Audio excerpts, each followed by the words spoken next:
The Spirit of the Lord is upon me, because He has anointed me to preach the gospel to the poor. He sent me to heal the brokenhearted, to preach deliverance to the captives and recovering of sight to the blind, to set liberty them that are bruised, and to proclaim the acceptable year of the Lord. Our God is Jesus, is the anointed one, the miracle working God. Amen. Now let us declare our J1 culture. 1, 2, 3, go!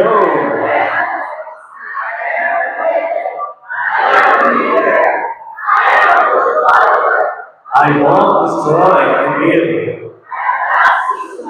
I appreciate everyone and everything.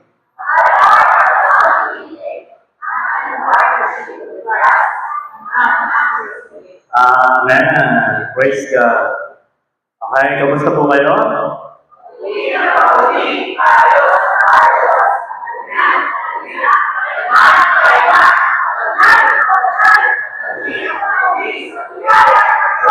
Amen. Walang po namin si Lord. Praise God. Okay. Malinaw ba ang boses? Dito kasi sa monitor, hindi. Okay, praise God. Okay.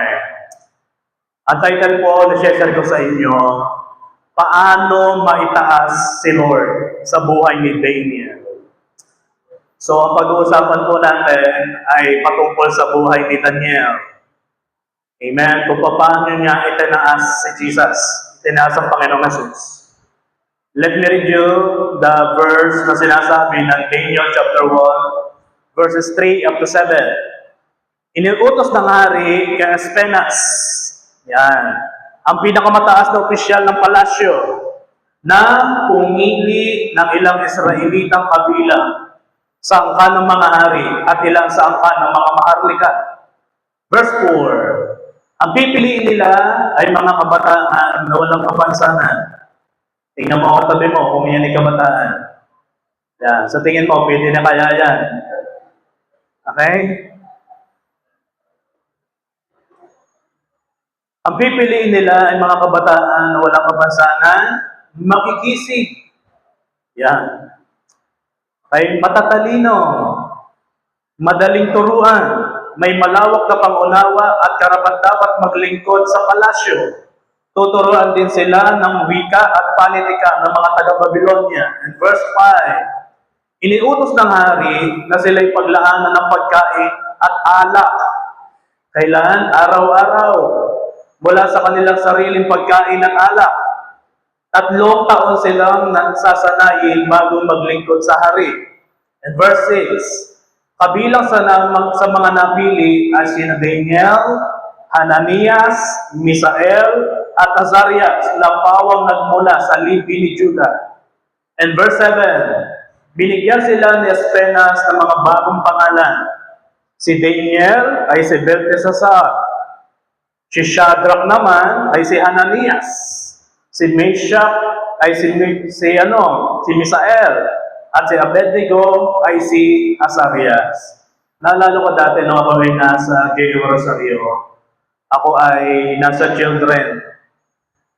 Kami merong role play. Ako po ang gumanap na Abednego. Yan. So, ibig sabihin, ako ay isang karakter din sa Bible noon, bata. Ako'y tuwan-tuwa kasi meron doong ginawa ng malaking pugon. Kami po'y gagawing inasal doon. Pero dahil nga sa kwento, hindi sila nasunog yung 3. Yan. Kasi nakita doon sa pugon ay 4 kasi nandun si Jesus. Tuwan-tuwa ako ng mga panahon yun kasi ramdam ko na, ako pala hindi po babayaan ng Diyos. Kaya ako'y tuwan-tuwa na maging karakter ay si Abednego. Yan. Ngayon, ang pag-uusapan natin naman ay hindi yung 3. Hindi si Shadrach, Meshach at Abednego. Ang pag-uusapan natin si Daniel na itatapon sa kuta ng mga leon. Sinong gusto mapatapon sa kuta ng leon? Ayaw niya sa apoy, dito sa pugad ng mga leon. Okay, pag-usapan natin si Daniel. Sino ba si Daniel? Si Daniel po ay isa siyang kabataang Israelita na dinala bilang bihag. Sabihin nga po natin bihag. Bihag sa Babylono sa Open ang Jerusalem. So, walang nagawa ang mga Israelita. Nasakop sila ni Hari Nabukadnezar. Dahil nasakop ay gustong paglingkuran ni Hari Nabukadnezar ang kanyang kaharian. So pumili siya ng mga sinabi ng Bible ng mga makikisig, matatalino at nakasama doon si Daniel, si Shadrach, Meshach at Abednego. So si Daniel ay isang kabataang Israelita. Isa siyang bihag doon, ha?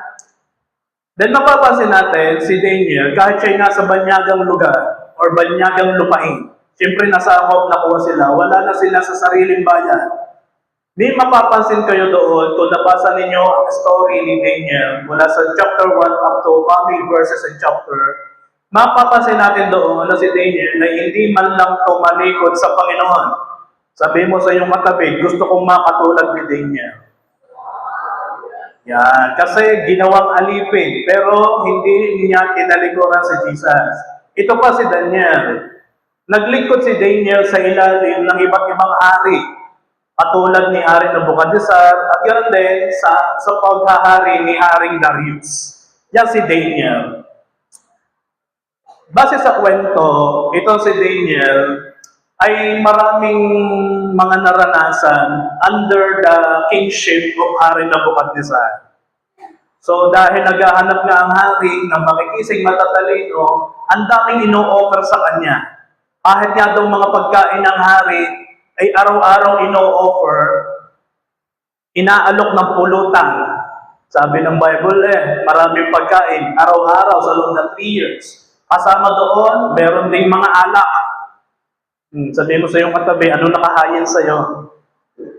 O, inahayinan nyo ng alak. May siguro sa panahon natin, may Red Horse, may Alfonso, at ang paborito ng madlang Pilipino, Cuatro Cantos. Yan ang mga inahahayin sa loob ng 3 years. Pero, sabi nga sa kwento, kailanman ay hindi tinalikuran ni Daniel ang Diyos. So, pag-usapan natin, paano ba naitaas ni Daniel si God? O paano natin maitaas si Jesus? Number 1, maiitaas mo si Lord sa pamamagitan ng hindi pagdungi sa sarili. Tingnan mo yung katabi, malinis ba yan? Yeah. Sabi ng isang pastor, looking young, fresh na fresh, fresh from the bat. Okay? Maiitaas pala natin si Lord kapag hindi natin dinudungisan ng ating sarili. Again ha, ito yung story natin kukunin sa buhay ni Daniel. At ito ang sabi ng Daniel chapter 1 verse 8. Ngunit ipinasya ni Daniel sa kanyang isipan, nag-decide, binuo sa mindset ni Daniel, na hindi niya dudungisan ang kanyang sarili sa mga pagkain ng hari o sa mga alak na kaniyang iniinom. Kaya humiling siya na ipahintulot mula sa pinunong opisyal na hindi niya maaaring dungisan ang kanyang sarili. Again ha, may nakita tayo dito katangian si Daniel. Siya ay nagpasya sa kanyang isipan. Sabihin mo sa iyong katabi, magpasya ka. Ipasok mo sa iyong isipan na hindi mo dapat dungisan ang iyong sarili. Yan palang pagiging banal ay nakakapagbigay ng glory kay Jesus. Yan palang pagiging malinis na pamumuhay, yung pagiging mabuting pagkatao, yan pala sinasabi ni Daniel at pinapakita, yan pala yung nakakapagbigay ng luwalhati sa Panginoon.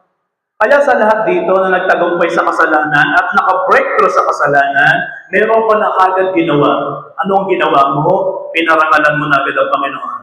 Kaya, ini-encourage kita ha, as long as meron ka pang pinaglalabanan, na sa tingin mo yung nagpapadumi sa iyong sarili, katulad ni Daniel, ano ginawa niya? Nagpasya lang siya sa kanyang isipan na hindi niya dudungisan ang kanyang sarili. Sabi mo sa iyong katabi, magdesisyon ka lang. Okay? Ano-ano ba ang mga pwedeng magpadumi sa ating sarili? Napakarami na pwedeng magpadumi ng iyong imahe, magpakita sa iyong image na kapuna-puna, na pwede kang i-persecute, na pwede kang iputlang. Kasi may mga bagay na nakikita na pwedeng magpadumi sa ating sarili. Ano-ano ba itong mga ito? Siyempre, as a human being, bilang tao na nakakaramdam, bilang tao na nakaka-experience sa mga paligid na minsan hindi mo nagugustuhan, dumadating sa point na nagpapadumi sa ating sarili ay ang pagsisinungaling. Sabi mo sa iyong katabi, pero hindi ikaw ito. Yan. Isa sa nagpapadumi ng ating pagkatao, kapag nakitaan ka ng isang kilos o isang karakter na ikaw ay sinungaling. Kat wala dito noon. Why? Kasi ikay totoo sa iyong sarili. Kapag tayo po pala ay nasasanay magsinungaling, may mapapansin kaagad kayo, nasisira ang tiwala sa iyo ng tao. Kapag ka ikaw pala ay hindi naging faithful, hindi ka naging tapat doon sa kausap mo, at somehow ay napaikot mo siya, nabola mo siya, talagang nililihis-lihis mo ang mga pangyayari para lamang huwag malaman yung katotohanan ng nagawa, ang isa agad nakikita at nasisira ay tiwala. Kaya sabi mo sa iyong katabi, sa biyaya ng Diyos, hindi masisira ang tiwala ko sa iyo. Amen ba?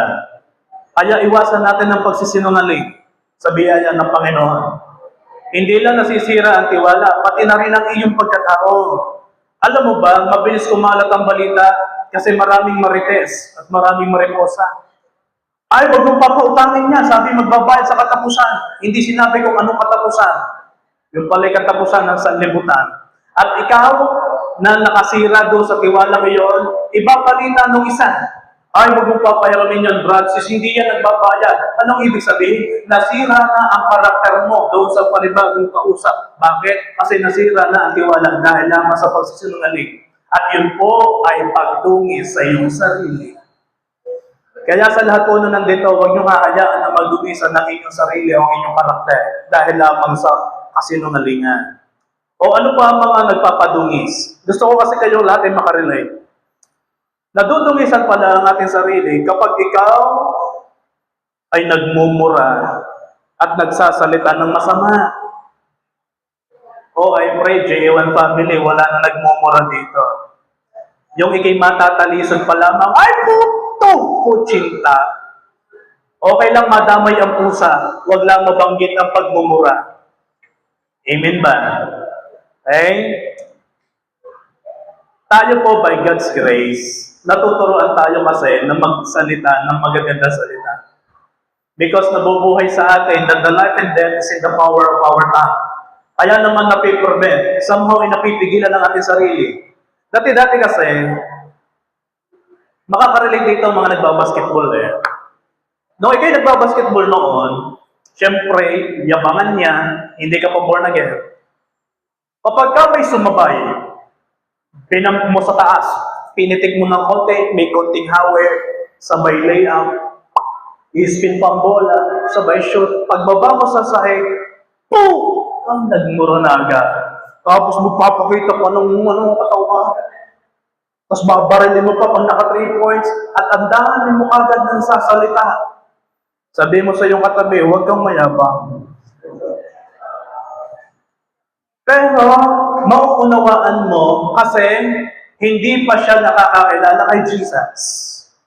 Pero kung ikaw naman sa ngayon, ang dami mo ng salitang narinig, number 1 ka na dapat nakaka-breakthrough sa pag-iwas sa paggamit ng masasamang salita. Masanay kayo na mag-declare na ikay pabuti ng pabuti. Are you there? Kapag lagi mong sinasabi na ikay pabuti ng pabuti, marirealize mo hindi na bagay sa iyo magsalita ng masama. Sinasabi mo pang ikay paganda ng paganda, sinasabi mo pang ikay papugi ng pupugi, pero ang bukang bibig mo naman ay kapangit. So, hindi bagay. Sabi mo sa iyong katabi, hindi bagay. Ang maruming salita, ito yun eh. Di ba? Sa pagsisinungaling, nasira ng tiwala sa iyo, nadumiso ng iyong pagkatao.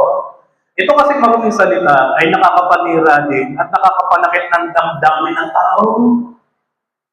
Yung katabi mo, sabihin mo ng kapangit, maya-maya masama ang loob sa iyo. Pero huwag mo sasabihin pangit ha. My point is, isang pangit na salita, may tama agad dyan sa puso ng tao makakarinig, lalo't big deal yun sa taong iyong sinabihan. Kaya, J1 family, hindi uso ang magsalita ng pangit. Kasi nakakasira at nakakadungis yun sa ating sarili. O ano pa? Ano-ano ba ang mga bagay pa na nagpapadungis sa ating sarili? Again ha, ang target natin, ang ating main objective is maitaas sa God. At ang sabi ni Daniel, nagpasya siya sa kanyang isipan na hindi man lang niya daw dudungisan ang kanyang sarili. Ano pa nagpapadumi? Mga bisyo. Sabi mo sa iyong katabi, makinig ka. Huwag kayong magsasawa kapag itinuturo sa church ay ang kabanalan na nagmumula sa Panginoon. Why? Because yun ang ating destination, yun ang ating pupuntahan. Makamukha ang Panginoong Jesus. Paano mo makakamukha ang Panginoong Jesus kung umuusok ang iyong muso? Paano mo makakamukha ang Panginoong Jesus kung ikaw ay nakikipagkwentuhan sa isang bilog na may umiikot na baso, na may tumatagay at namumulutan? Hindi makakamukha ang Panginoon at hindi na naluluwalhati si God. Kaya sa lahat ng bisyo sa pangalan ng Panginoong Jesus, from glory to glory, mapapagtagumpayan na. Amen ba? Sabi mo sa iyong katabi, kaya mo naman eh. Gustuhin mo lang. O ano pa? Ito yung nagpapadumi sa sarili ha, yung immoralidad. Yung mga malalaswang gawain at iba pa. Amo, sa gaganda ninyo at sa pupogi, hindi bagay ang maging malaswa. Are you there? Sambal-samba ka sa Panginoon. Nararapat ka sa pupogi. Tapos ang buhay naman pala ang laswa. So hindi bagay. Yan po mga na-mention sa inyo na bisyo, immoralidad, malalaswang gawain. Yan po yung mga bagay na nakakadungi sa isip at sa puso ng tao. Ano pa? Nagpapadumi. Galit. Tingnan mo ko yung katabi. Sabihin mo sa kanya, hindi na ako galit sa'yo.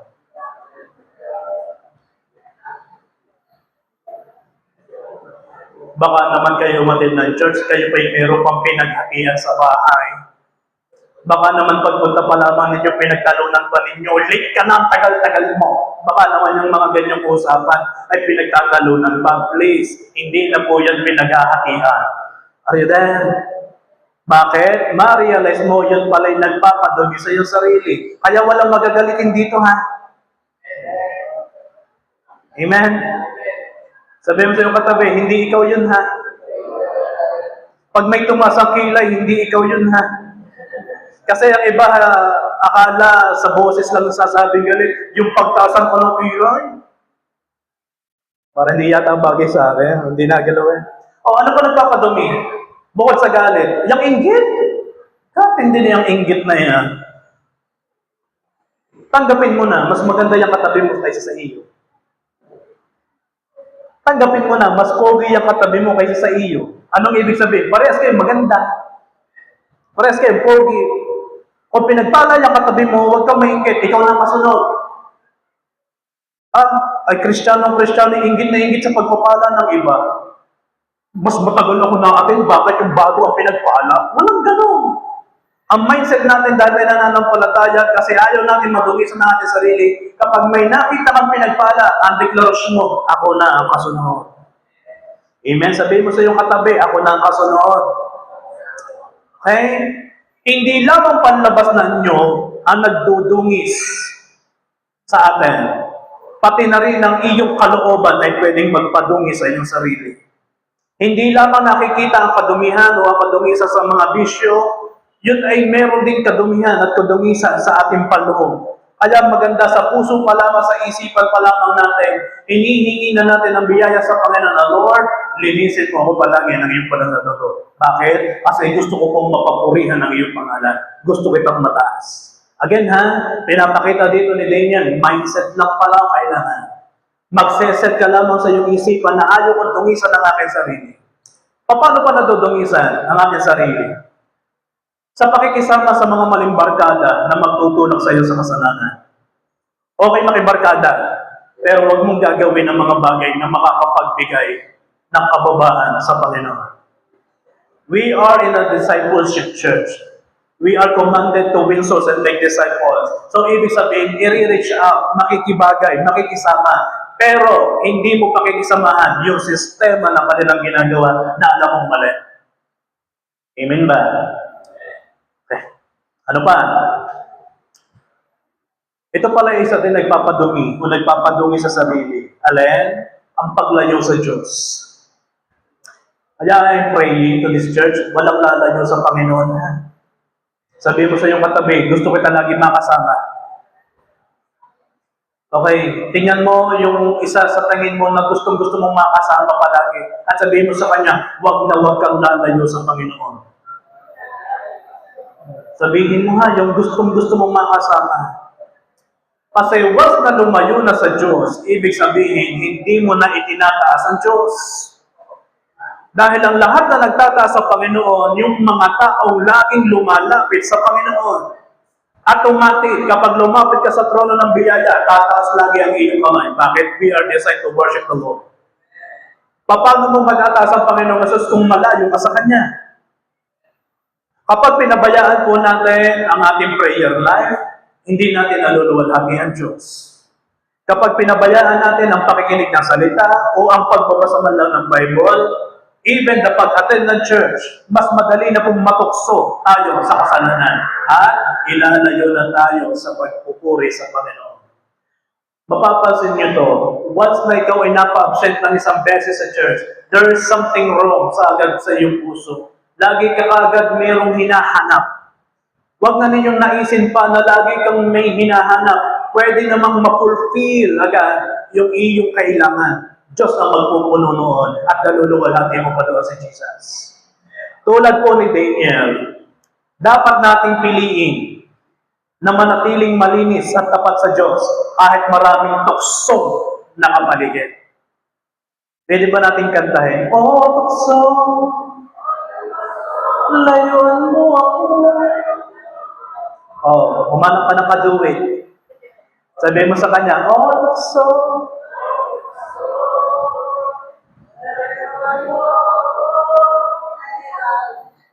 kay Raminam.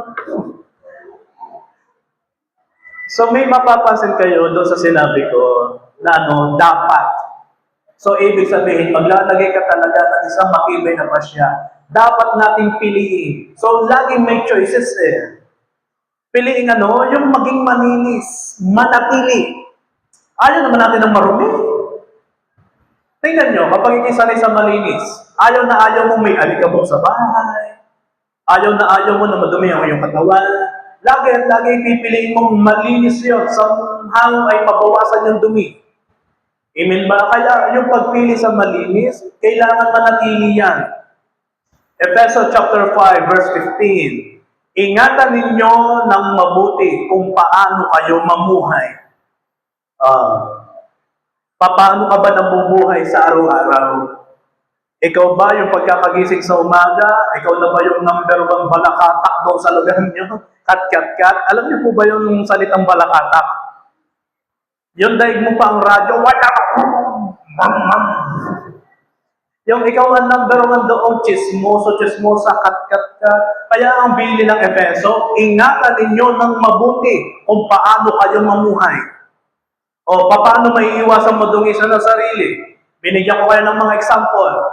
Paano ba ngayon maiiwasan madungisan ng sarili? Ito lang yun eh. Iwasan ang kasalanan. Ang kasalanan kasi, ang dami kasing kasalanan lumalabas ngayon. At nagiging normal. Para maiwasan madungisan ng sarili, iwasan mo ang kasalanan kahit uso ito at maraming gumagawa nito. Hindi porket maraming gumagawa, ay pwede. Hindi porket uso ang lumalabas ngayong mga bag na may mga kulay-kulay na, ay pwede. Amen ba? Hindi porket madaming mga tatoong design na tinatatoong o sa balat, ay pwede. Hindi. Kristiyano tayo. Born again tayo. Nilikha tayo ng Diyos sa kanyang imahe. Marapat lamang na malinis ang ating katawan, malinis ang ating sarili, upang makapagbigay tayo ng kaluguran sa Panginoong Jesus. Amen ba? Sabi mo sa iyong katabi, hindi porket uso ay pwede. Ito ang maging pwede. Pwedeng maging iba. Matuto po tayong tumanggi sa mga bagay na alam nating mali. Hindi porket ang nag-alok sa'yo, close na close mo, ay papayag ka. Isa lang. Ang tagal ng ating pinagsamahan, isa lang. Tama na. Kaisa ay nakaisang buti pala. Hindi porket ka-close, hindi porket malaking utang na loob mo, ino-operan ka na sa tingin mo magkakasala ka, ay papayag ka. Pwedeng tumanggi. Sabihin mo sa iyong katabi, pwedeng tumanggi. Sa pagiging Kristiyano, lagi at lagi may masasaktan eh. Sa pagiging born again mo, sa pagiging Kristiyano mo, lagi at lagi may masasaktan dahil sa iyong paninindigang ginawa kay Jesus. At tanggapin mo na ang realidad. Ano pa? Bukod sa matutong tumanggi, para maiwasan mo dungisan ng sarili, pangalagaan ng iyong buong pagkatao. Sabi mo sa iyong katabi, iba ka na eh. Huwag ka nang bumalik sa dati. Sino dito magpapatunay malaki ng pinagbago ng iyong katabi ngayon? Kunti nag-amen. Sino naniniwala malaki ng pinagbago ng iyong katabi ngayon? Sabi ng isa, pastor, sa palala. Kat, hindi ano. From glory to glory, pabuti ng pabuti. Amen? Tuloy tayo. Hindi lang kasi physical na karumihan ang iniiwasan. Mahalaga rin na maingatan ang mga iniisip, mga pinapanood, mga pinapakinggan, at mga pinapapasok sa ating puso dahil ito ay nakaka-apekto sa ating ugali at pananampalataya. Kapag lagi ang pinakikinggan mo yung salita ng Diyos, pabanal ka ng pabanal. Patuwid ng patuwid ang iyong pamumuhay. Pero kapag lagi ang pinapanood mo yung mga bagay ng mga drama, heartbroken, maya-maya kahit hindi ka heartbroken ang feeling mo. Bakit? May naghiwalay sa pinanonood ninyo. Kaya feeling mo, sakit naman ang mga pinanonood. Lalo na yung mga Korean novelang iyan, mga episode na yan, sinisiris ang iyong broken heart. Okay? J.A.1 Caloocan Family, manindigan sa tama kahit naiiba tayo sa iba. Amen ba? Bakit? Gusto kong maluwalhati ang Diyos. Amen? Si Daniel ay naiiba dahil pinili niyang sundin ng Diyos. Okay? Minsan sa ating buhay, kailangan nating tumayo para sa tama. Mapapansin ninyo, kapag ikay tumayo sa tama, kahit ikay pagtawanan ng iba, o hindi ka na maintindihan ng iba, maninindigan ka pa rin. Bakit? Nalaman mo na ang tama eh. Kaya sino dito magpapatotoo? Huwag na itaas ang kamay. Buhat ng ikay na born again, hindi ka naiintindihan ng iyong mga kasamahan sa bahay. Ano ka nangyari sa iyo? Hindi ka naman ganyan eh. Pataas-taas pa ang kamay mo, pag-praise the Lord, hallelujah, hallelujah, pa-Bible ka pa. Hindi nila naiintindihan. Bakit? Hindi sila sanay sa tama. Dahil ikay na doon sa tama, paninindigan mo na yun. Are you there? Amen ba? Kaya sabi mo sa iyong katabi, ipaglaban mo ako.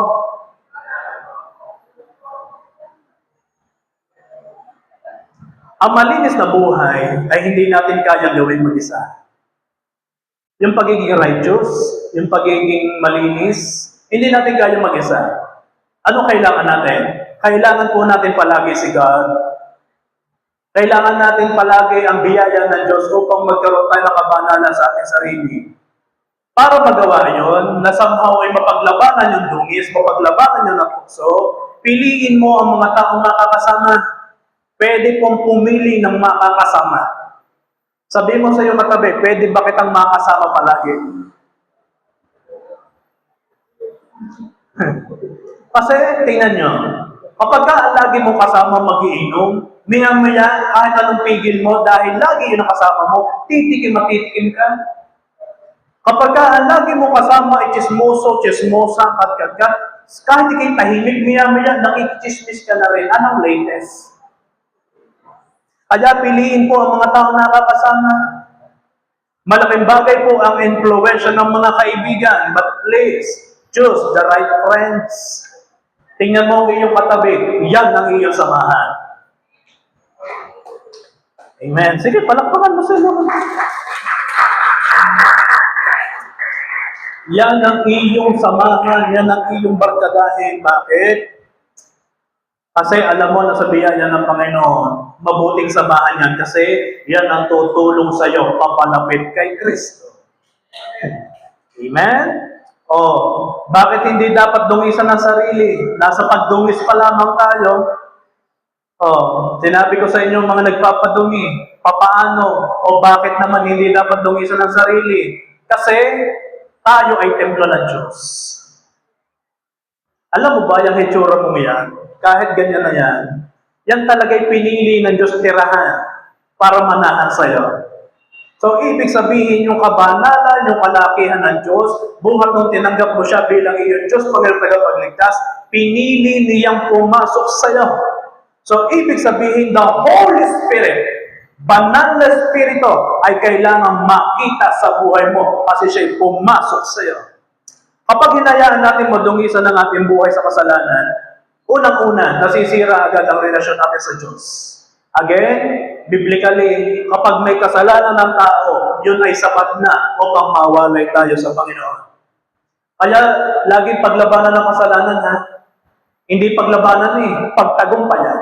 Kasi alam natin, at the first place, kapag may kasalanan ng tao, hiwalay na agad ang relasyon natin sa Diyos. Ayaw natin noon. Amen ba? Sino dito gusto niya sa piling ng Diyos? Then, huwag magkasala laban sa Diyos. Remember, ang kasalanan ay may masamang bunga. Magsinungaling ka sa pinagkakatiwalaan mo, sira ang tiwala. Masamang bunga. Pabayaan mo iyong sarili, magkakasakit ka, masamang bunga. Amen ba? Bakit kailangan hindi madungisan ng sarili? Para maging mabuting halimbawa din tayo sa iba. Kapag malinis po ang ating pamumuhay, mas nakikita ng iba ang kabutihan ng Diyos sa atin. Maganda kasi ang nakikita at ang first impression sa iyo, mabuti kang tao. Yun ang gusto kong mangyari sa iyo, sa akin, sa ating lahat. Yung ba tipo na kapag kayo may na-encounter na tao, ang masasabi sa iyo, bait mo. Kahit hindi mo siya madalas pag nakakausap, ang sasabihin sa iyo, buti mo naman, bait mo naman. Hindi yung, parang dragon.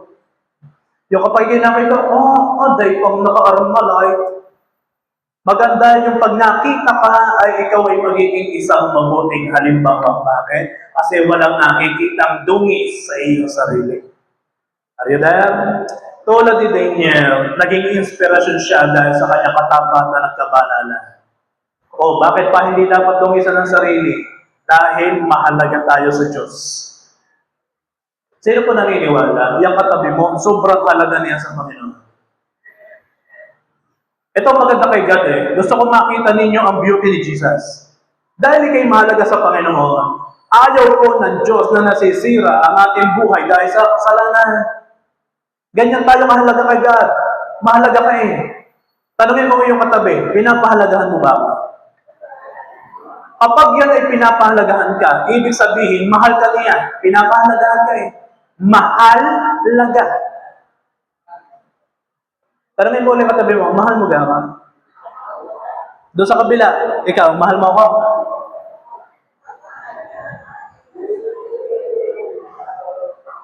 Ang sabi ko yung tanong, hindi yung sabihin, I love you.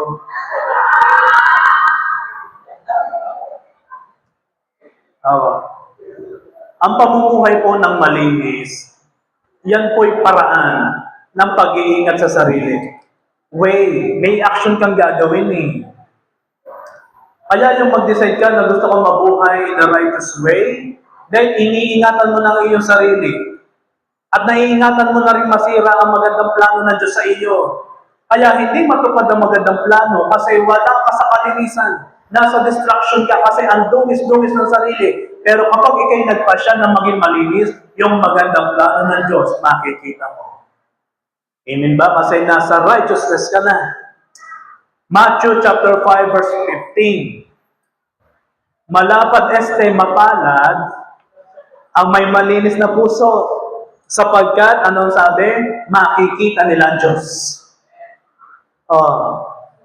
Sabihin mo, Lord, hawakan mo yung puso. Yan. Sabihin mo, Lord, sa biyaya mo, malinis na ang aking puso. Yan. Anong pangako? Sapagkat makikita nila ang Diyos. Are you there? Sinong gusto nang makita ang Panginoon? Gusto na ninyo? Ay sige, Lord, pakinig mo sila. Let your will be done, God. Then, ang point is, nakikilala mo na siya, nakikita mo ng beauty. Are you there? Kasi hindi mo makikita ang kagandahan ng Diyos kasi may nakahadlang na marumi. Asin mo yung dumi. Makikita mo ang liwanag. Ilang kayo dyan? Paano ka nakapasok dyan? Deliverance na pala. Oh, Roma 12 verse 2. Oh, paalala sa atin ng Bible. O huwag kayong makiayon sa takbo ng mundong ito. Amen ba? Itinuturo sa atin ni Lord, itataas natin ang Diyos. Yan ang itinuturo ng Bible, yan ang itinuturo ng Church, luluwalhatiin ng Panginoon. Kaya sabi, huwag kayong makiayon sa takbo ng mundong ito. Number 2, paano ba maitaas si Lord na kukunin natin sa buhay ni Daniel? Sa pamamagitan ng pagbibigay ng papuri sa Diyos. Yan natataas si God. Daniel chapter 2 verses 20 up to 23. Tingnan ninyo kung paano purihin at pasalamatan ni Daniel si God. Verse 20. Purihin ang pangalan ng Diyos ng walang hanggan at magpakailanman. Bakit daw? Sapagkat ang karunungan at kapangyarihan ay nasa kaniya. Nire-recognize ni Daniel ang karunungan at kapangyarihan ay mula sa Panginoon. Verse 21. Binabago niya ang mga panahon at mga kapanahunan. Tinatanggal niya ang mga hari at inilalagay ang mga hari sa kanilang mga trono. Nagbibigay siya ng karunungan sa matalino at kaalaman sa mga mayroong pangunawa. And verse 22, inihayag niya ang malalim at nakatagong mga bagay dahil alam niya ang mga nasa kadiliman at ang liwanag ay nananahan sa kaniya. And verse 23, Diyos ng aking ninuno. Yan na. Pinasasalamatan at pinupuri ko kayo para sa karunungan at kapangyarihan na ibinigay ninyo sa akin. Si Daniel ay tumanggap ng divine wisdom. Ano ang kapangyarihan binigay ng Diyos kay Daniel? Si Daniel ay nakakapag-interpret ng mga panaginip at mga pangitain. Sino sa inyo nakakapag-interpret ng panaginip? Halimbawa, nanaginip ka, puro Jollibee. Madaling interpretasyon niya. Anong ibig sabihin? Gutom ka lang. Pero ito si Daniel, iba natanggap niya, nag-gets. Kaya niyang ipaliwanag yung mga panaginip na talagang hindi may paliwanag ng mga salamangkero na nasa Bible. Si Daniel lang may kakayanan. Kaya doon sa gifts na yun, ni-recognize ni Daniel, ito'y kaloob ng Diyos sa akin na hindi pinagkaloob sa iba. Kaya pinupuri niya ang Panginoon doon. Ngayon, ipinapaalam mo sa akin kung ano ang aming ipinapanalangin sa iyo. Ipinapaalam mo sa amin ang mga bagay na nagpapaalala sa hari. So, ito yun. Lahat po ng ating nararanasang pagpapala ay dapat pong naiibalik kay Lord ang lahat ng papuri na dapat ay sa Kanya. Tanungin mo yung katabi, ano natanggap mo ngayon? Sige, tanungin mo, ano natanggap mo ngayon? Kung yan may natanggap, balik ang glory kay God. Sabi ng isa, Pastor, natanggap ko lamang ay gandang lalaki. Then, ibigay ang papuri sa Panginoon. Are you there? Sabi ng isa, Pastor, natanggap ko lamang ay 18 pirasong kilay. O, ibalik ang papuri sa Panginoon. Anything na natanggap mo, laging ang balik ay glory ay kay God agad. Mabilis. Hindi na sabihan pogi, ay sadya. Hindi ganoon. Kasi pag mo, ay nasa sana lang yan. Mahinang bagay lang yan. Wala nang ganoon. Balik agad ang glory kay God. Marami nangyayari sa ating buhay na nakakalimutan na natin magpasalamat sa Diyos. Bakit? Dahil nagiging normal na itong nangyayari sa atin. Kapag normal lang nangyayari ang pagpapala, minsan nakakalimutan na natin ipagpasalamat. Kayo ba'y nagpapasalamat mo sa Panginoon kapag nagigising ka sa umaga? O nagre-reklamo na kasi wala agad almusal? Ako, pag ako'y nagigising, ako'y bumubulong agad sa sarili, Lord, thank you, ako'y nagising. Kasama ng panaginip ko Lord, salamat ako'y nagising. Kanina ako'y nagising. Di ako nagpatingo, Lord. Pagtingin ko, mukha ni Dudoy. Oh, Lord, thank you. Pigit na ako nga. Lord, buhay pa kaya ito, Lord. Lord, thank you. Pagtingin ko kay Johnny, pagtingin ko kay Jessie, balot ng umot, Lord, thank you. Mahimbing ang tulog nila. Nagpapasalamat ako sa Panginoon. Naayos ko ng upuan, tulog pa rin sila. Thank you, Lord. Maraming bagay tayong nasanay ng tanggapin na nakakalimutan na natin papurihan ng Diyos doon. Kaya sa maliliit na bagay na yun natatanggap, balik agad ng glory kay Jesus, yun pala yung nagbibigay ng papuri sa Panginoon.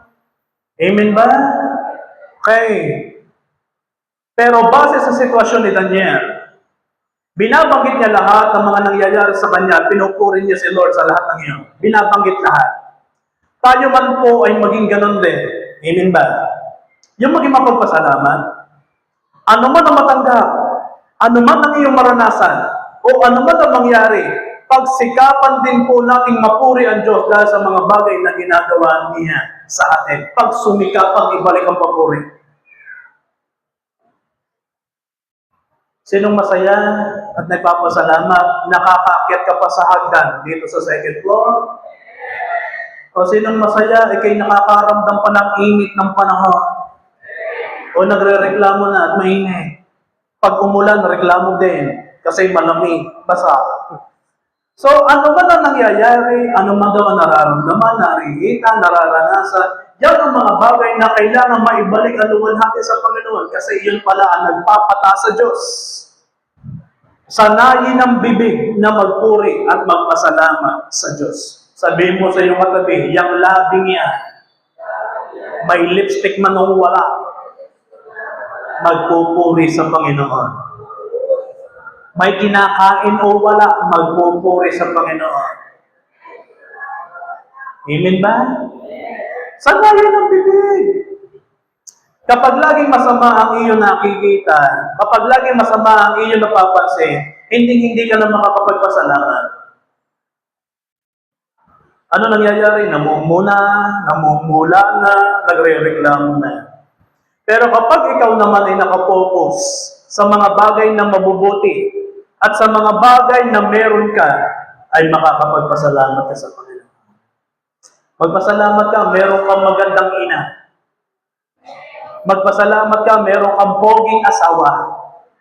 Meron kang masipag na anak. Ipagpasalamat mo yan sa Panginoon. Amen ba? Magpasalamat ka, meron tayong church building na ganito. Na ang iba ay nasa grahe, na ang iba ay nasa ubol. Magpasalamat tayo, nabiyaya tayo ng Diyos na ganito, na from glory to glory, patuloy pa rin ang pinagaganda at patuloy pa rin ang inaayos. Magpasalamat ka sa mga bagay na yan. Amen ba? Magpasalamat ka, nakakaramdam ka. Magpasalamat ka, nakakalasa ka. Amen ba? Magpasalamat ka, nakakakita ka. Ano ba mga halimbawa na kailangan mabigyan ng papuri ang Panginoon? Ito yun eh. Mga simple things. Purihin at pasalamatan mo si Lord kung nakakapagtrabaho ka. Yung iba'y reklamo ng reklamo, ang dami daw trabaho. Samantala yung iba, apply na ng apply, hindi matanggap.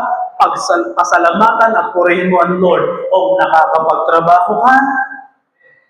Sabi mo sa iyong katabi na may trabaho, bless ka. Amen? Purihin at pasalamatan mo si Lord kung may kaibigan ka. Yung iba gusto makipagkaibigan dahil naman sa sobrang hiya, hindi niya magawa. Kaya tayo sa church, tayo friendly ha. Sabi mo sa iyong katabi, close tayo ha. Purihin at pasalamatan mo si Lord dahil maayos at okay ka ngayon.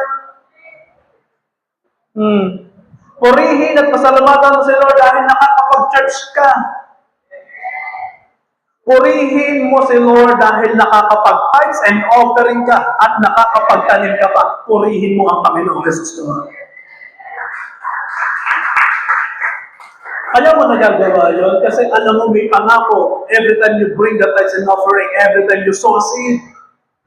At naluluwalhati mo ang Panginoon kasi doon yun ang way, isa yung way para mapagpala ka at pasalamatan mo ang Panginoon kung nagagawa mo yun. Marami gusto tumanggap ng pagpapala, hindi naman nasunod sa ganun. Kaya hirap na hirap. Kaya pasalamatan mo sa God kung ikay nakakapagdala ng mga tithes and offering. Ano pa? Purihin mo si Lord dahil hindi ka nahihirapang sundin ang mga ito sa biyaya ng Diyos. Napakarami pong dahilan para purihin at pasalamatan ng Diyos. Hindi ba? Napakarami. Ang bawat papuri at bawat pasasalamat na ibinibigay mo sa Panginoon ay nagpapataas ng kanyang kaluwalhatian. Yung magsabi ka ng thank you, punta agad kay God yun eh. Ang Diyos ay masaya. Kapag ang Lord ay nakakarinig lagi ng panalangin, Lord, salamat po sa maghapon.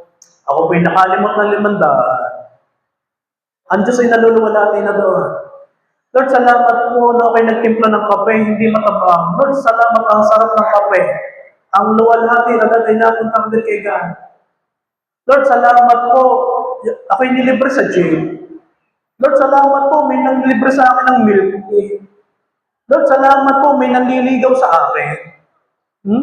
Lord, salamat po. Salamat po. Lahat ng pasalamat ay nagbibigay agad yun ng kaluwalhatian sa Panginoon. Kaya genuine family, ikaw ay mapagpasalamat sa Panginoon. Amen. Sabihin mo sa iyong katabi, salamat din sa buhay mo. Dahil sumasaya ako sa iyo. Amen ba? Magsanay magpasalamat ha. Mamaya paglabas nito, wala kayong ibang bukang bibig. Salamat, salamat, salamat. Bakit dapat ibigay ang papuri sa Diyos? Dahil Diyos ang gumawa sa atin, Diyos ang nagbigay ng lahat ng bagay sa atin. Hindi ka lalabas dyan kung hindi dahil sa Kanya. Hindi ka makaka-breakthrough, hindi ka magtatagumpay kung hindi rin dahil sa Kanya. Kaya nga habang ikay buhay, marapat lamang na ibalik ang papuri sa Panginoon. Si Jesus po ang pinagmumula ng ating buhay at mga pagpapala. Kung yun ay malinaw at buhay sa iyo, na si Jesus ang source ng lahat, aba naman, pasalamatan mo agad si God. Huwag tipidin ang Diyos sa papuri. Amen ba? Maraming tao hindi appreciative. Hindi siya, alam mo ba, yung hindi mo pagpasalamat. Pero basagin natin yung kulturang ganun ha. Hindi ko pwedeng maging katwiran, Pastor, ako naman hindi sanay magpasalamat. Pero sa puso ko, tanggap ko naman. Pero hindi kailangan nako-confess. Kailangan nare-release yung salita, thank you. Thank you, Lord. Lahat ng meron tayo, yung buhay, yung lakas, yung pamilya, yung trabaho, at anumang pagtatagumpay, yan ay galing sa Panginoon. Kaya wala kay pagmamalaki. Kaya nararapat siyang pasalamat papurihan kasi lahat ay galing sa Panginoon. At tayo po ay nilikha upang purihin siya. Sino umattend ng worship night? Nung nakaraang worship night? Ay, di ba na-mention sa inyo yung Psalms 150 verse 6? O sa Tagalog, awit 150 verse 6. Ano sabi? Ang bawat may hininga ay magpuri sa Panginoon. So, as long as buhay ka, purihin mo ang Diyos. I pray dumating tayo sa puntos sa church. Tanggapin naman natin ang katotohanan, lahat tayo tatanda. I pray na hindi mawala sa atin yung pagtaas ng kamay every time na tayo sumasamba sa Panginoon. I pray na hindi natin makalimutang palakpakan ng Panginoong Jesus every time na tayo sumasamba sa Panginoon. Kahit anong edad, kahit anong pangyayari, kahit anong pagsubok ang dumating, hindi na dapat mawala pa sa atin yung characteristic na, Lord, sasamba ako sa iyo, ano man ang mangyari. Kasi pinupuri kita, itinataas kita. Ang papuri kasi, nagpapatibay ng ating pananampalataya sa Panginoon. Kapag nagpupuri tayo, kahit may pagsubok, mas lumalalim ang ating pagtitiwala sa Diyos. Tulad ni Daniel, kahit nasa gitna ng pagsubok, patuloy pa rin ang pinupuri si God. Si Daniel, binabalahan na kapag hindi ka sumamba, kapag hindi ka nanalangin sa Diyos ang ginawa, ikaw ay itatapon sa leon. Anong ginawa ni Daniel? Lalo niyang pinuri ang Panginoong Jesus. Lalo siyang nanalangin. Kaya naman, ang pagpupuri sa Diyos ay hindi lamang dahil may biyaya tayong natatanggap, kundi dahil siya ay mabuti at karapat-dapat sambahin sa lahat ng panahon.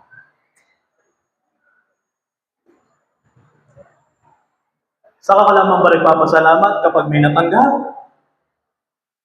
Kahit wala, magpasalamat. Amen ba? Saka ka lamang bang magpupuri, magpapasalamat sa Panginoon kapag may mga maganda nangyayari sa buhay mo? At kapag wala na nangyari maganda, ititigil mo na ang pagsamba mo? No. Kahit hindi maganda at hindi umaayon ang takbo ng sitwasyon mo, hindi dapat mawala ang pagkakadesenyo sa inyo na habang may hininga, ako'y magpupuri sa Panginoon. I'm declaring, hindi ka kayang pigilan ng bakit na sitwasyon sa pagsamba mo sa Panginoon. Amen ba? Kahit may sakit karamdaman, magpupuri ako sa Diyos. Amen ba? Kahit marami akong pera, magpupuri ako sa Panginoon. Hindi ako mapipigilan ng kakulangan. Amen ba? Okay? O number 3, last.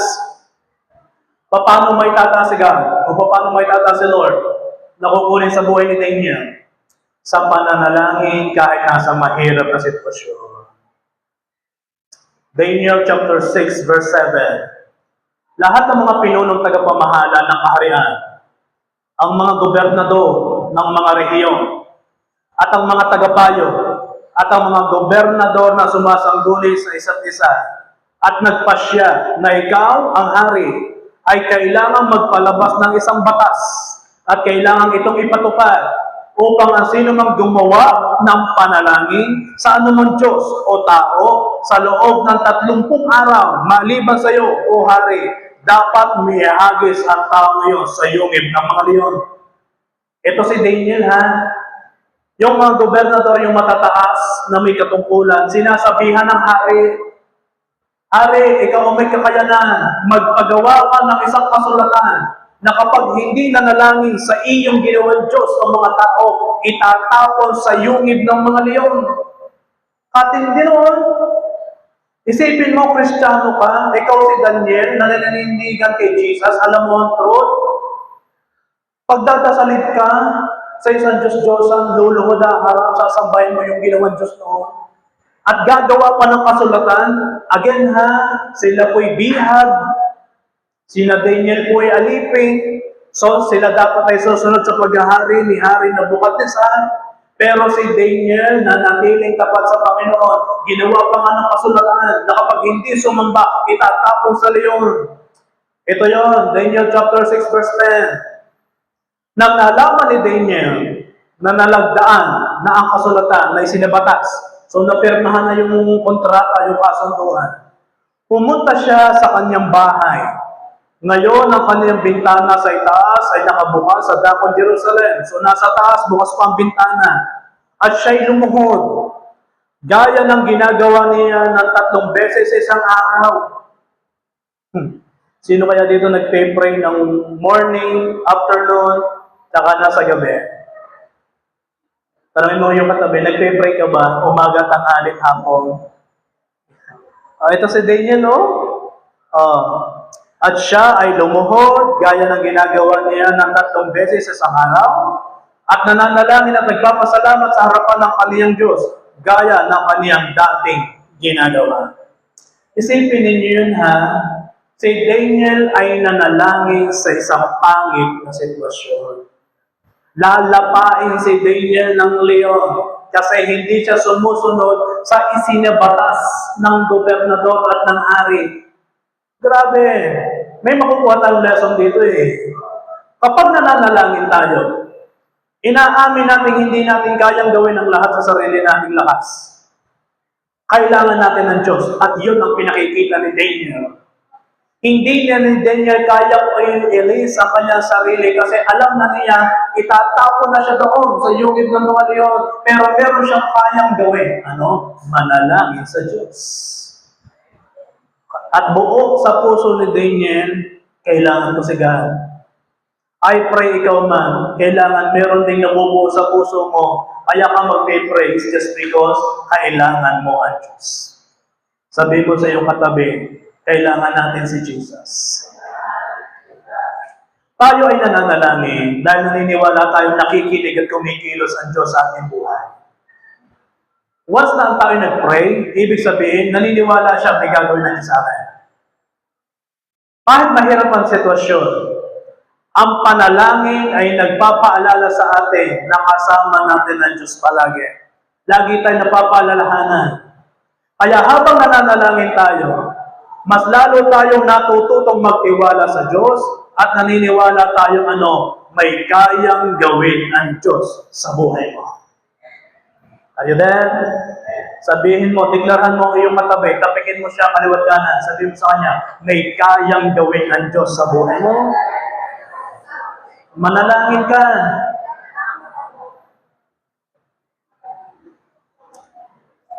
Kaya naiita si Lord every time we pray dahil kinikilala natin siya na siya ang pinakamakapangyarihan sa lahat. Nare-recognize natin eh. Walang imposible sa Panginoon eh. Kaya kayo nananalangin kay God eh, kasi siya may kayang gawin ng lahat. Okay, nagpray-pray Lord, payamanin mo ang iyong mga anak sa church. Nananalangin ako ng gano'n kasi alam ko kaya kang payamanin ng Diyos eh. Amen ba Lord? Paranasan mo sila ng isang testimony na talagang magpapaluhod sa kanila sa ganda ng iyong gagawin sa kanila.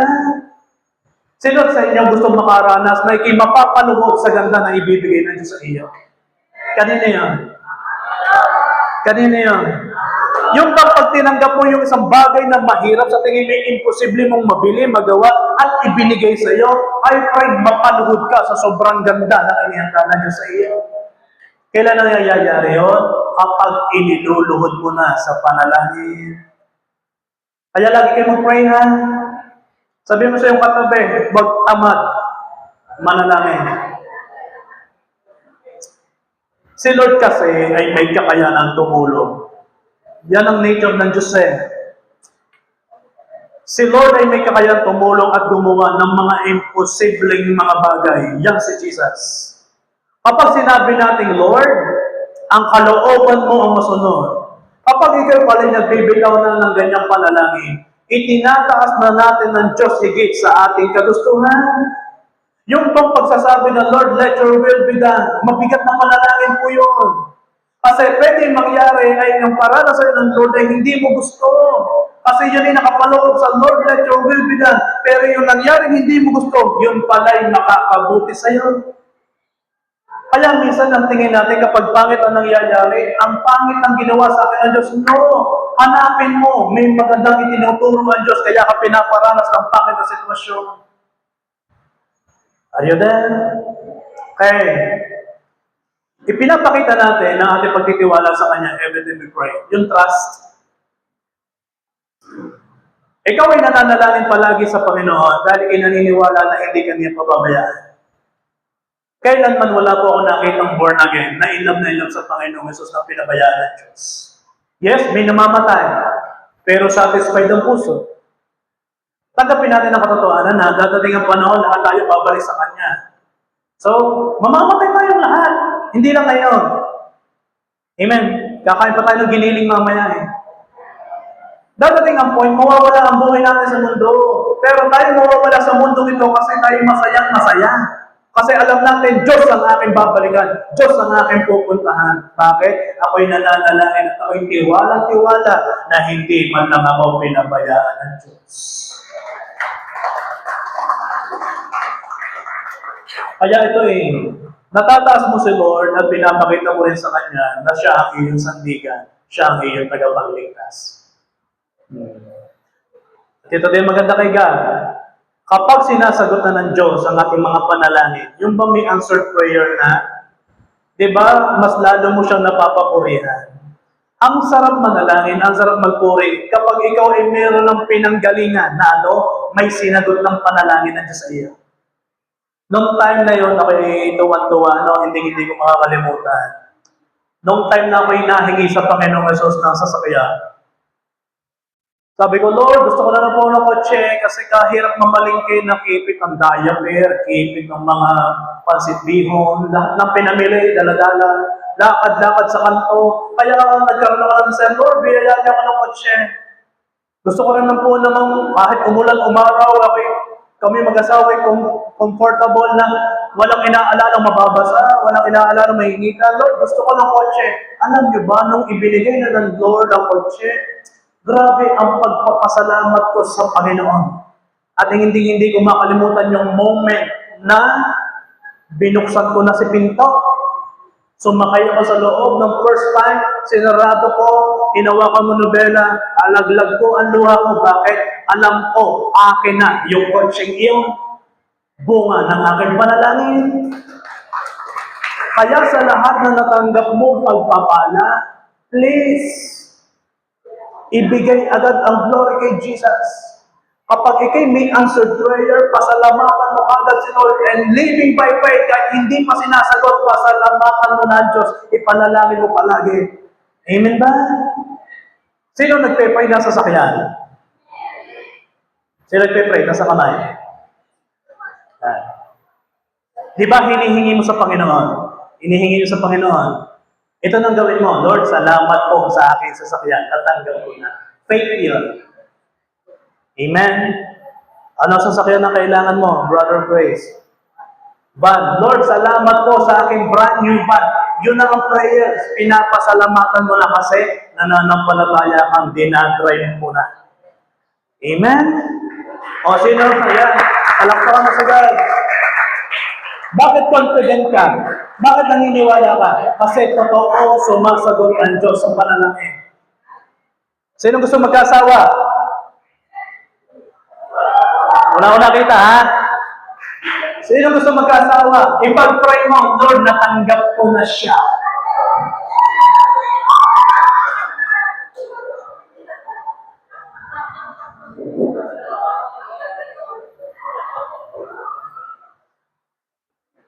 Sino gusto ma-promote sa trabaho? Ito ang prayer mo, Lord, promoted na po ako. Thank you, Lord. Are you there?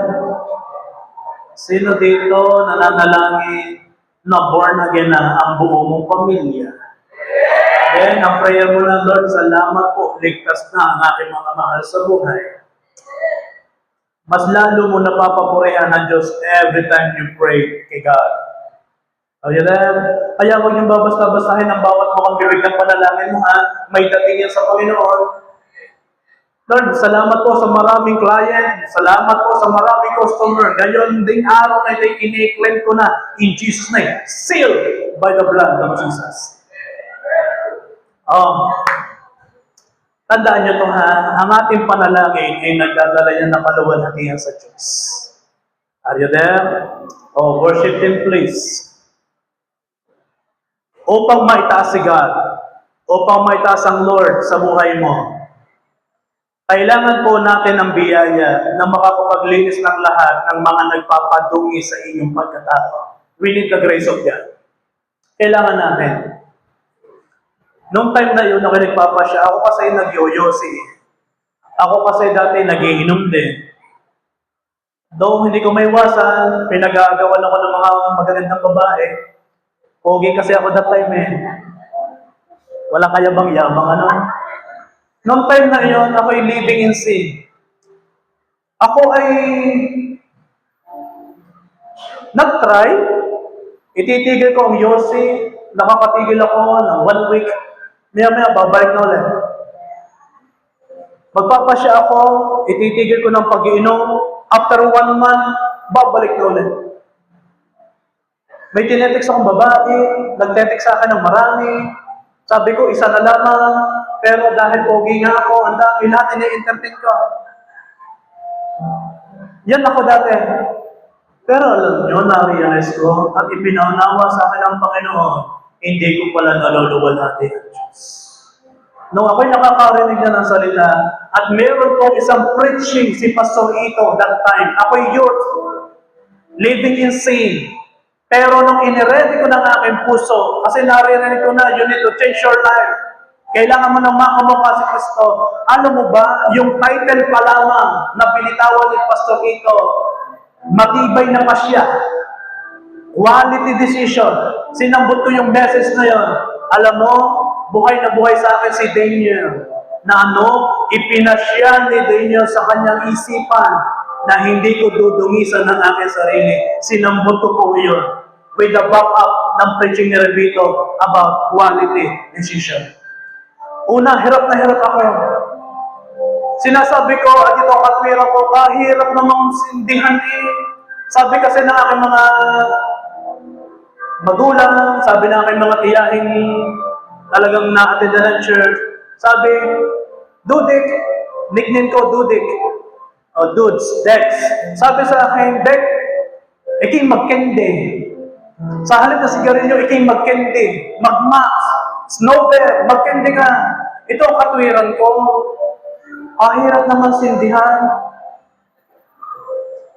Isipin ninyo, mga sagutang makamundo, ini-encourage na ako na huwag nang mag-yosis, candy na lang. Ang sagot ko, kahirap sindihan ng Max.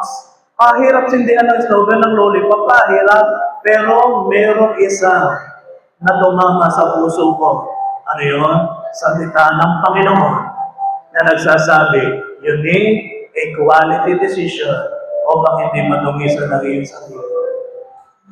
Sa lahat po na gusto na maitaas ang Panginoon, you need a quality decision. O sa tingin mo, meron pang bagay na sa tingin mo nagpapadugi sa iyo, ang kailangan mo lang ay biyaya ng Diyos. Biyaya lang ng Panginoon. Pwede ko po ba kayong ma-invite na tumayo? Hayaan ninyo that the Word of God ay makakilos sa iyo ngayon. You can close your eyes, please. I know and I do believe, kinakausap ka na ng Panginoon ngayon. Sinasabi na ng Holy Spirit sa iyo, anak, hindi na nakakabuti sa iyo yan. Anak, nasasanay ka na yatang gawin ng bagay na yan, hindi naman yan mabuti sa iyo. I ask the Holy Spirit right now na i-reveal sa buhay mo yung bagay na nagpapadungis sa iyong sarili at iyon ay ihihingi mo na ng tawad sa Panginoon Jesus. Maaaring wala ng bisyo at hindi na big deal sa iyong bisyo, pero sa loob mo, sa isip mo ay merong dumi. Sumisibol pa rin ang galit, sumisibol pa rin ang inggit, sumisibol pa rin ang sama ng loob. Maaaring walang bisyo, pero ang ingay-ingay ng iyong loob, alam mo, ihingi mo rin yan ng tawad sa Panginoon.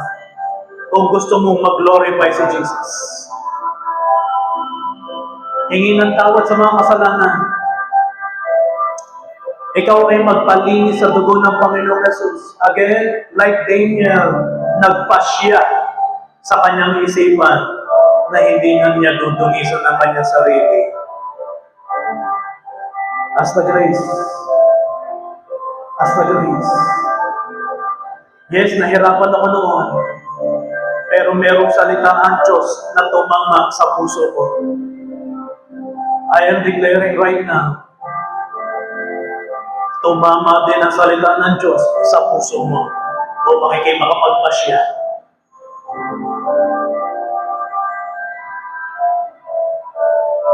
Come on, close your eyes, please. Hingin ng tawad. Praise God kung walang bisyo.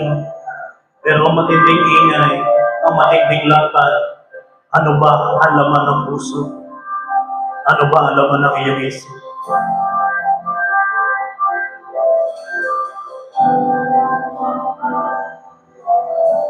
After mo magawa yung prayer,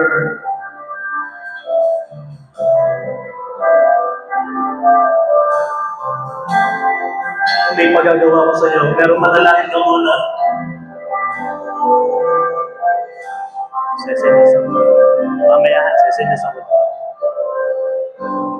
Come on. Mag-pray ka sa Panginoon. Lord, patawad po sa aking pagmumura. Salamat po sa aking pagkukomplain. Patawad po doon. Patawad po, Panginoon. Patawad po sa pagka-compare. Patawad po sa pagre-reklamo. Paulit-ulit. Lord, sorry.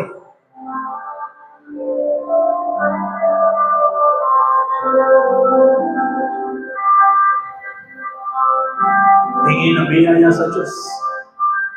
God is gracious God. May ginagawang paglilinis ang Diyos. Alam mo, minsan, gustong-gusto mo naman lumapit sa Panginoon eh. Pero hindi mo ito maranasan, hindi mo ito magawa, kasi meron duming umipigil ang paglapit mo sa Panginoon. And it's about time. There is a cleansing of the blood of Jesus right now. Dumadaloy sa iyong ulunan, papunta sa iyong puso, hanggang sa kailaliman ng iyong talampakan. Let the cleansing of the blood of Jesus flow. Cleansing of the blood of Jesus flow. Again, nag-uumpisa yan sa puso't isip. Rebuke it. I-uproot mo sa spiritual. Bunutin ang lust. Bunutin ang pride. Bunutin mo sa puso mo ang galit, ang lungkot, ang sama ng loob. Anything na negative emotions. Even sa physical body, sa physical appearance sa tingin mo, hindi nakakalugod sa Panginoon. I-uproot mo yan in the spiritual realm by the blood and by the name of Jesus.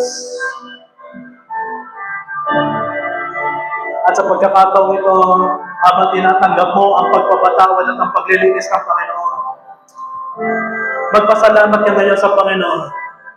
Ikaw at si Lord lang sa oras na ito. Talk to God. May mga bagay kang hindi na ipagpasalamat, ngayon mo gawin. Ipagpasalamat mo sa Panginoon. Please, yung narinig ng sarili mong tainga, yung binibitawan mo pasasalamat, ayan ay nagbibigay ng papurihan sa Panginoon, na iitaas mo ang Panginoon Jesus. Pasalamatan mo si God sa mga bagay na dati mong naranasan at napatigil, ngayon nararanasan mo at mas matindi pang karanasan. Ipagpasalamat tayo sa Panginoon. Yung mga bagay na hindi mo nagagawa noon, ngayon ay nagagawa mo na. Ipagpasalamat mo yan sa Panginoon kasi nabiyayaan ka ng Diyos na magawa yun. Napakaraming privilege. Napakaraming mga moments at pagkakataon that you are not deserving to receive, pero tinanggap mo yon. Alam mo ba? Tumanggap ka ng pabor. Ipagpasalamat mo yan sa Panginoon. Dati hindi ka pinapansin, ngayon ginagamit ka na ng Diyos. Dati walang tiwala sa iyo, marami ngayon pinagkakatiwalaan ka na ng Diyos at ginagamit ka na ng Panginoon Jesus mightily for His glory. Ipagpasalamat mo ang Panginoon Jesus. Magpasalamat sa Panginoon kasi gumamit ang Diyos ng tao upang mailapit sa Kanya. Pagpasalamat mo ang tao ngayon, halimbawa, ang nag-invite sa iyo, asawa mo, pasalamatan mo ang asawa mo kasi nilalapit ka sa Panginoon. Pasalamatan mo ang magulang mo sa biyaya ng Diyos kasi ginagamit siya upang mailapit ka sa Panginoon. Lahat ng tao napakonek sa iyo at nilapit mo sa Panginoon kasi na inilapit mo siya sa Diyos. Pasalamatan mo ang tao ngayon sa biyaya ng Panginoon at pupurihin mo ang Panginoon Jesus kasi nakakilala ka sa Kanya. Ang dami mo pwedeng ipagpasalamat. Pasalamatan mo ang Diyos, may tumanggap sa iyo. Purihin at pasalamatan mo ang Panginoon kasi may naliwala sa iyo. May nagtiwala sa iyo. Pasalamatan mo si God. Pasalamatan mo ang Panginoon kasi may naniniwala meron kang kayang gawin. Lumabas ang iyong skills, lumabas ang iyong talents, kasi pinagkatiwalaan ka ng Panginoon. Pasalamatan mo ang Diyos yan. Pasalamatan mo, Lord, meron kang strength. Meron kang lakas para makapaghanap buhay. Meron kang lakas at biyaya upang makatulong. Meron kang lakas at biyaya upang maging good influence sa marami. Pasalamatan mo ang Panginoon. At sa last part na ito, before we sing, before we worship the Lord our God, ipanalangin mo sa Diyos ang lahat ng iyong kailangan. At ipanalangin mo din sa Kanya ang lahat ng nilalaman ng iyong puso. Come on, hingi sa Panginoon. Ano man desire ng iyong puso, manalangin ka sa Panginoon. Ano man yan? Panalangin ay pinagpapasalamat mo na. Kung ikaw yung taong humihingi ng sasakyan, this will be your prayer. Lord, salamat po sa aking sasakyan. Dinang-drive ko na in Jesus' name. Ano mang prayers yan, Lord, salamat po na-restore na ang relationship ng family ko. Kami po ay buo. Kami po ay kompleto na. I thank God. I claim it in Jesus' name. O ikaw yung tao na nag-a-apply ng trabaho, naghahanap ng trabaho, ito ang panalangin mo, Panginoon. I know and I do believe you are the Creator. Ikaw ang nagbubukas ng pinto. Kaya naman sa panalangin ko ito na mayroong pananampalataya, ako po ay tanggap na sa aking ina-applyan. Pasalamatan mo ng Diyos.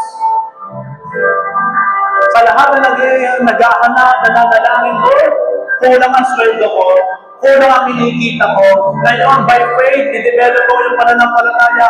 Ito na maging panalangin mo, Panginoon, salamat po. Nag-increase na ang sweldo ko. Nag-increase na ang sinasahod ko. Nag-increase na ang kinikita ko.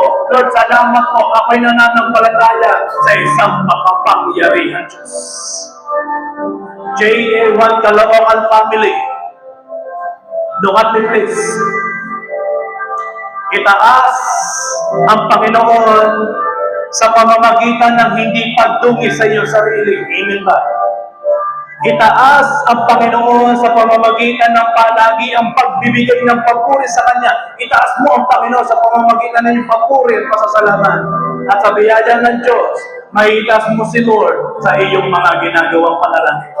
Now, sa pagkataas ng pangalan ni Jesus, purihin, sambahin, at luwalhatian natin ang Panginoon. Let us worship the Lord. Itaas ang Panginoon.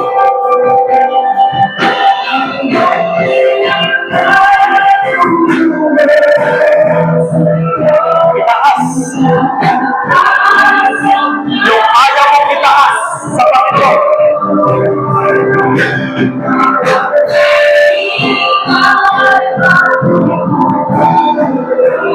Itaas mo ang Diyos sa iyong buhay.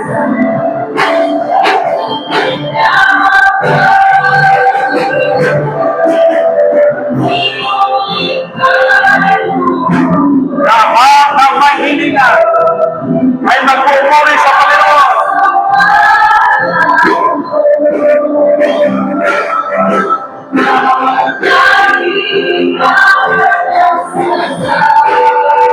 Samba, samba, samba.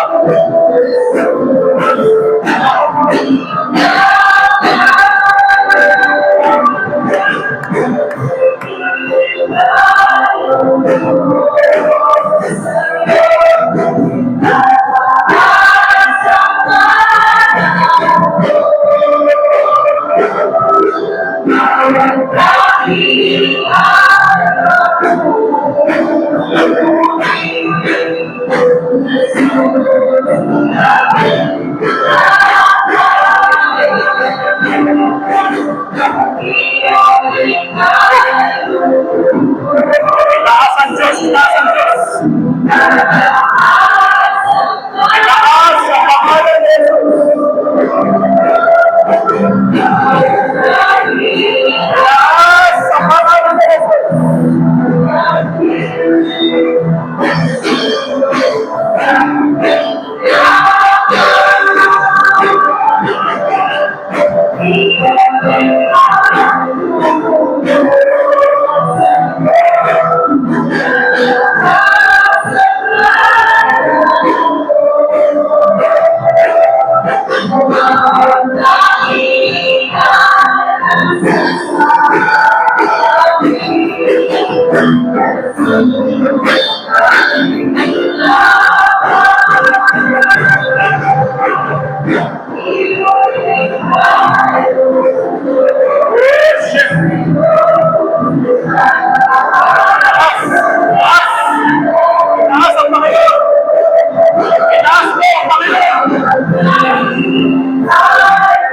Wala makakapigil sa pagsamba sa Panginoon. Samba! Ikaw ay sumasamba!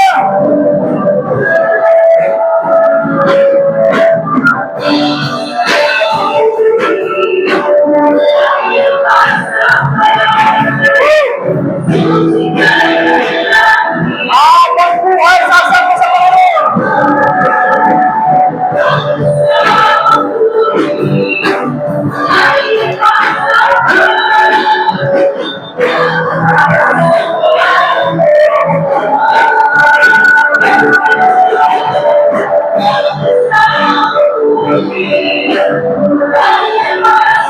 Naluwalhati ang Diyos. Naluwalhati ang Ama. Naluwalhati ang Panginoong Jesus. sumasamba, may nagpupuri.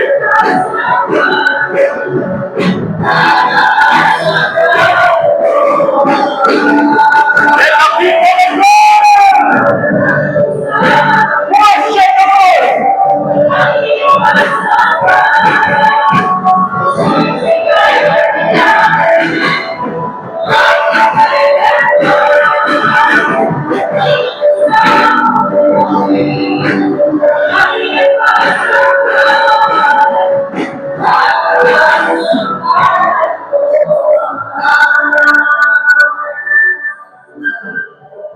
God is telling you right now, kita ng Diyos na meron kang sitwasyong dinadaanan ngayon. It could be, it's about finances, about relationship, about health, about the situations of family. Yan ay huwag mong bigyan ng pansin sa oras na ito. Huwag mong hayaan na mapigilan ng anumang pangit na sitwasyon ang gagawin mong pagsamba sa Panginoon. Kasi makapangyarihan ang Diyos ng inyong sinasamba. Ito lang ang yung gagawin. Itaas mo ang boses mo, sambahin mo ang Panginoon, sumabay ka sa worship hymn, sambahin mo, sabasahin mo ang lyrics, banggitin mo ang mga words, huwag mong pansinin ang problema, huwag mong pansinin ang negative na sitwasyon, ang iyong goal, ang iyong focus. Lord, ano man ang mangyari, ano man ang nangyayari, ako'y sasamba, ako'y magpupuri, at hindi mo ako kayang pigilan ng ano man ang nangyayari. Ito ang maganda kay God. After the worship, yung pumipigil ng negative situation, yon ay kayang linisin ng Diyos. Yan ay kayang solusyonan ng Panginoon. Yan ay kayang resolbahan ng Panginoon. Kung ikaw ay kulang financially, ikaw ay kayang provide ng Panginoon. There is something great happening kapag may bumababang presensya ng Diyos. Magtaas ka ng papuri, magbababa siya ng presence, sa presensya ng Diyos, lahat ay nagiging maayos. Are you there? Sa last part na ito ng ating pagsamba, pwede ba yung tunay na pagsamba ang gawin mo sa Panginoon Jesus? Are you there? Ipakita mo na ikaw yung tunay na sumasamba sa Panginoon. Lift up your hands. Close your eyes. Isend sa puso. Isend sa isip. Ako ay sasamba sa Diyos.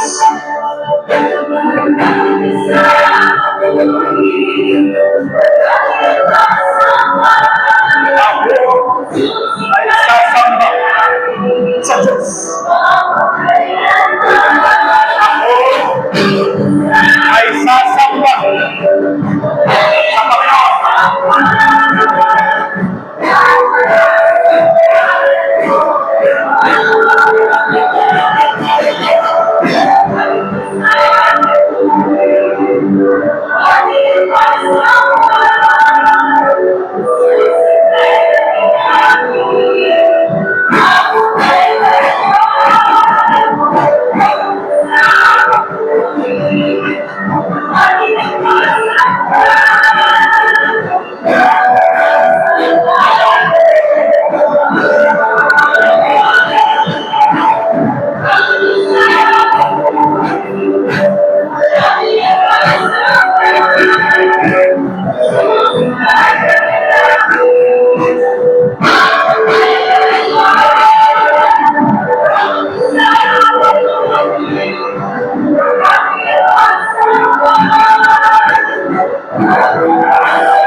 ba? Lalaki sa lalaki, babae sa babae. Pwede bang yakapin mo siya, sabihin mo sa kanya, itataas natin ang Panginoon. Lapitan mo, lalaki sa lalaki, sabihin mo sa kanya, itataas natin ang Panginoon.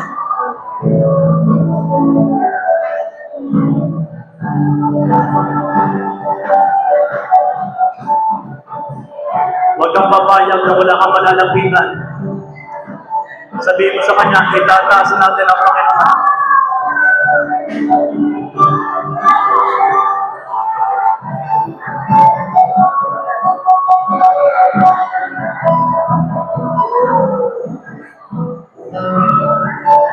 Encourage one another. Ano man ang mangyari, itataas natin ang Panginoon. Worship Him, ano man ang mangyari, itataas natin ang Panginoon. Anointed Bible readers, ano man ang mangyari, itataas natin ang Panginoon. Inapon man sa yugit ng mga iyon, itataas natin ang Panginoon. Youth, young professionals, itataas ang Panginoon. Mga tatay na nandito, itataas ang Panginoon. Mga nanay na nandito, itataas ang Panginoon. Lahat ng anak na nandito, ano man ang mangyari, itataas ang Panginoon. Palakpakan po natin si God.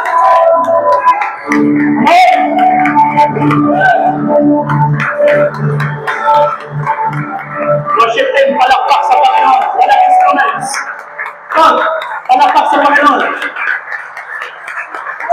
Palakpak, may silagin ng panalangin. Palakpak dahil ikay masaya, ikay nakakasamba sa Panginoon. Palakpak dahil nakakaramdam ka, ikay buhay. Palakpak kasi masaya ka sa katabi mo.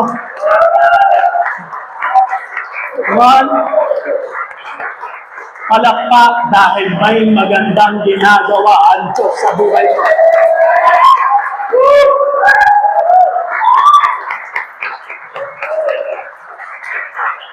Praise God. Lord, You deserve all our praise. You deserve all our worship. Kaya Father God, wala kaming aangkinin. Lahat ay dahil lamang sa iyong biyaya. We love you, Father God. For this I pray in Jesus' name. Amen.